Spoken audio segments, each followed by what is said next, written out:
Hey guys, it's Conjuring here, and in today's video, I'm going to be ranking all 9 Fright Fest Extreme mazes here at Six Flags Great Adventure. There are 6 IP mazes and 3 park originals, and in this video, I'm going to be going to each one of them and telling you where I rank them amongst each other, starting off with number 9, which you'll see in just a second. Coming in at number 9 is Saw 20th Anniversary. Now, that's not to say this is a bad maze at all, but I feel like there's a lot of weird inconsistencies with this maze. It's actually fairly long, which is something that kind of works to its advantage and also against it. The problem I have with it is I feel there's just too much empty space in this maze where there's not really too much going on. The scenes where there are stuff going on are great, but I can't decide if I actually like it better or worse than the one from last year. I wasn't a huge fan of the one from last year. I thought there just wasn't much to it. This one's in a completely different spot, has a lot more space to work with, but I feel like, again, there's just a lot of empty space where there's hallways with not much going on.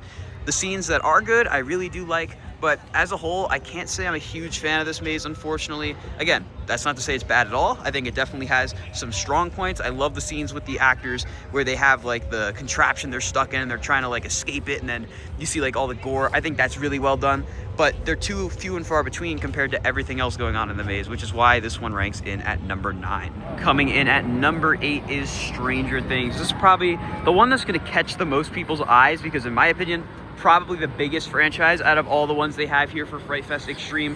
And I think this one is very different than all of the other ones because I don't know that I'd really call it a scary maze. I think this is more of a cinematic walkthrough than anything else. If you're a fan of the show, you're gonna like this a lot because a really good way to describe this maze is kind of like a best hits of the show. It kind of shows a whole bunch of different things from throughout the series, mainly focusing on Stranger Things season 4, but you're still gonna see stuff from like season 1, season 2, season 3, and I think it does that really well. Again, it's not necessarily the scariest, and it's not very long at all. This is easily the shortest maze. There's not that many scenes, there's not too much to it, but I think for what it's going for, which is to be like a really cool, like kind of best hits thing, is great. I do think the story is a little misleading though. It says the students of Hawkins High create this thing. I don't think they're creating Vecna and Demogorgons, which do appear in this maze, so I don't know about that, but I think overall, if you're a fan of the show, you're going to enjoy this. You may be a little disappointed because it's not super long and not scary like at all, but I think that's fine because Stranger Things was never really a horror franchise anyway. It's more of a mystery than anything else. So if you go in expecting that, you're probably going to get a lot of fun out of the Stranger Things maze, which is probably the most popular one here at Fright Fest Extreme as well. Coming in at number 7, we have the Witch's Reflections. This is a maze that got a major redo this year for Fright Fest Extreme. It used to be Reflections of the Dead, and quite honestly, I did not like Reflections of the Dead at all. I always thought it was kind of mediocre. There really wasn't much to it, but they really improved this maze a lot. If it was still the way it was as Reflections of the Dead, it would probably be ranked dead last, but now has so much more value to it. It's a little longer. They changed the layout of the mirror maze aspect to it itself, and the addition of the witch theme really helps because the scare actors actually have like something to build off of now, where they all really do get into character very well. The witches in here are really good. There's a couple good jump scares, which you wouldn't expect from a mirror maze, but this one does it really well, and I definitely think it continues to show that the park-done mazes just tend to be a little bit better than the IPs. The only reason this one's not higher is just because it's not necessarily as scary as some of the other ones, but in terms of like coolness and especially like how much better it is now than it was, big improvement for Witch's Reflections. Highly recommend checking it out as long as it doesn't have too long of a line. At number 6, we have the Conjuring Universe. So this one kind of builds upon what they had last year. I don't know if I'd actually say it's as good as last year. There were some weird changes made, like for example in the first room, if you guys went through last year, they have the doll Annabelle there, and there used to be like a pause there where you'd wait and watch the whole thing go through, but in the times I've been through Conjuring, that has not been done. So I thought that was a little strange, but it is much longer. They cover a lot more of the Conjuring universe, not just the base Conjuring movie. They have the Nun and Annabelle, all of that, which really does add to it. It's much longer than it was before. It takes up a lot more space. This one does seem to be a little more popular than the other ones for whatever reason, probably because it's right next to Superman. I mean, you guys can see right now that there's quite a sizable line, and this is a Thursday night. But I do think this one has some pretty good actors. The scheduled scares, as I like to call them, the scares that are activated by sensor and have like the strobe that you'll see in a lot of the IP mazes, they're really well done here. and they keep a lot of the cool aspects from Conjuring last year. Again, I don't know if I like it better this year or last year. I think last year it had a little more charm because there were a lot more different effects that are kind of missing this year. But overall, I do think Conjuring is still a pretty solid one, and that is why it ranks at number 6. At number 5, we have Army of the Dead. Now, this is one I've kind of gone back and forth on because I've had a bunch of different experiences with it, but my most recent one was definitely the best.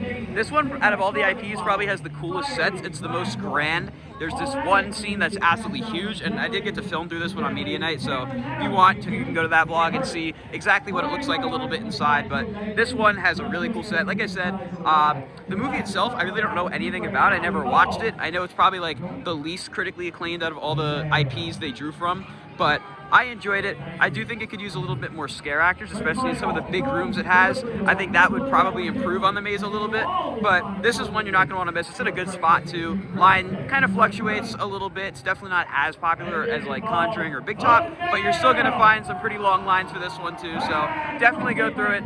Has one of the better entrances too, with this giant truck out here next to the slingshot, and there's some really cool stuff in the queue as well as decoration that ties into the movie. So definitely come check this one out. Probably a good middle of the pack maze for Fright Fest this year. Coming in at number 4 is not Trick or Treat, it is Texas Chainsaw Massacre. This one was the last one of all the mazes I got to do for the first time, and I was really impressed. I think that this one does a really good job of staying cohesive throughout the whole thing and not like kind of cutting in and out to a point where like you have scenes and then like a dull wallpaper or a dull hallway where there's not much going on and then another scene. This one kept it going fairly well through the whole thing. It was also decently long, which I was pretty surprised by considering it's the same size as Stranger Things, but they're able to fit so much more in there. Leatherface pops up constantly. And the only weird thing is that with the chainsaws, considering it is called Texas Chainsaw Massacre, they don't actually have any chainsaws on because it is an indoor maze, of course. You can't run a chainsaw indoors. So they have these speakers that blare chainsaw sounds, and the guy and Leatherface will jump out at you with like strobes synced up, again, along with the theme of the time scares, as I've been calling them, with the sensors and the strobes. But it's actually done pretty well here. Leatherface pops up constantly, and there's one particular set that's, I don't know if it's a train, a bus, an airplane. It kind of looks like a mix of all of it, but it is one of the best sets out of all the mazes here. It's really well done, and a lot of the props individually are really gory and just really nice at Texas Chainsaw Massacre as well. So that is why it lands itself up at number 4. And not moving very far at all, number 3 is Trick or Treat. Now, when I first went through this on media night, I kind of had a feeling this was going to stay as my favorite IP maze, and it definitely is. It's not the longest at all, but I think this is the best IP maze in terms of being able to use its space to its advantage. There's no dull moments at all during this maze. There's always something going on, which I really appreciate. That was one of the biggest issues I had with a lot of the other mazes, where I feel like they had a lot of these hallways that just don't really do anything, as I've been mentioning. This one does not, and it stays very true to the lore of Trick or Treat. This is one of the movies that I did watch right before Fright Fest, just so I could kind of understand what was going on. And if you've seen the movie and you know the lore behind the movie, you're really gonna like this one because it pays so much homage. Sam pops up all over the place, Sam of course being that guy right there. They have every aspect of the movie on display fairly well, in my opinion, which, in my opinion, that's all you can really ask for one of these IP mazes. Get a few good scares, pay homage to the source material, and Trick or Treat certainly does that. Coming in at number 2, our runner-up is Big Top Terror. This is probably one of the longest running mazes in the park's history. It's been here, it feels like forever. It seems to never go away. And every year they change it ever so slightly, and I think this might be the best form of it. They've changed the layout in such a way where you really can't predict what's going to come next. They have a few new scenes, which I really enjoy, and the actors always do such a good job. The sets themselves are so dynamic, and the permadeath glasses that you have on really add to all of the aspects of this maze. The paint especially pops out so much and really does change the atmosphere of this maze. This has always been one of my favorites, and this was one of the first ones that was open for Fright Fest Extreme this year, and it still remains as one of the best ones, but not quite the best, because Great Adventure went ahead and outdid themselves with the #1 maze of Fright Fest Extreme 2024. Coming in first place, I'm sure you all saw this coming, it is the Asylum. This is easily the best maze I have ever seen the park do. There is so much love, care, and effort put into this. It is incredibly long. The animatronic count is through the roof. There's so many animatronics, there's so many actors. The gore is unbelievable. This maze is relentless. It never stops. It never lets up till the very end. And honestly, I'd put this up there as one of my favorite mazes I've ever done, up there with every parks haunt I've been to, and even some other like third-party haunts that aren't in amusement parks. It is so well done. Shout out to the team, because I know they put in so much time to make this maze what it is. They're really proud of it. And if there's only one maze you're gonna do here at Fright Fest Extreme, the Asylum should be it, because it truly is something else. It's right here next to Saw. So again, you have what I see as the worst one and the best one right next to each other. So I'd recommend actually going through Saw first, and then you exit right into the Asylum, and then you can go right through that. So I'd recommend doing that. But with all that being said, that's gonna do it for my maze rankings for Fright Fest Extreme 2024 here at Six Flags Great Adventure. If you guys enjoyed this video, found it helpful, be sure to like, comment, and subscribe, and I'll see you all in the next video. Goodbye, guys.